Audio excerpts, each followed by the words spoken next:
గత శాసనసభ ఎన్నికల్లో ఆరో గుర్తు ఈవీఎంస్ లో లోపల పెట్టేటువంటి బ్యాలెట్ పేపర్స్ లో చాలా లైట్ గా ఉండే కాబట్టి ఇది చాలా బాగా ఒత్తుగా ఉండాలని చెప్పి మేము రిప్రజెంట్ చేశాము. దాన్ని వాళ్ళు మాకు లేఖ రాసి మీరు ఏ విధంగా ఉండాలి, డార్క్ ఎట్లా ఉండాలని చెప్పి మాకు సూచన చేశారు.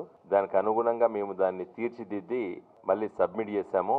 దాన్ని వాళ్ళు యాక్సెప్ట్ చేశారు. ట్రక్కు గుర్తు సమాజ్వాదీ ఫార్వర్డ్ బ్లాక్ పార్టీ పేరిట మరి ట్రక్ గుర్తు పెట్టుకొని పోటీ చేశారు. కొంతమంది పోటీ చేశారు. పోటీ చేసిన స్థానాల్లో 5,000 కంటే ఎక్కువ వచ్చినటువంటి ఓట్లు చాలా ఉన్నాయి. ఒకరు, ఇద్దరు, ముగ్గురు అభ్యర్థులు స్వల్పంగా ఓడిపోయినటువంటి అభ్యర్థులు, మా పార్టీ అభ్యర్థులు ఈ ట్రక్ గుర్తు వల్లనే ఓడిపోవడం జరిగింది. అన్ని కూడా మీ గణాంకాలు చెబుతూ ఎలక్షన్ కమిషన్ కు రిప్రజెంట్ చేశాం. ఈ రోజు మాకు లిఖితపూర్వకంగా లేఖ వచ్చింది. మరి ట్రక్ గుర్తును డిలీట్ చేశాము అని చెప్పి రాశారు. అదేవిధంగా ఇస్తిరిపేట కూడా మరి అంబాసిడర్ అంటే ప్రింట్ అయిన తర్వాత చూస్తే అది కూడా అదే అంబాసిడర్ కార్ లాగానే అవుపడుతుంది బ్యాలెట్ పేపర్ మీద. అది వారు విత్డ్రా చేశారు. ఏప్రిల్ మాసంలో పార్లమెంట్ ఎన్నికలు జరగబోతా ఉన్నాయి. ఆ పార్లమెంట్ ఎన్నికల సందర్భంగా కార్యకర్తలను సమాయత్తం చేసుకోవడం కోసం పార్లమెంట్ నియోజకవర్గాల వారీగా కార్యకర్తల సమావేశాలు ఏర్పాటు చేయాలని చెప్పి మా కేంద్ర పార్టీ నిర్ణయం మేరకి తొలి మీటింగ్, మొట్టమొదటి మీటింగ్ కరీంనగర్ పార్లమెంటరీ నియోజకవర్గంలో కరీంనగర్ టౌన్లో ఆ మీటింగ్ ఏర్పాటు చేసుకోబోతున్నాం.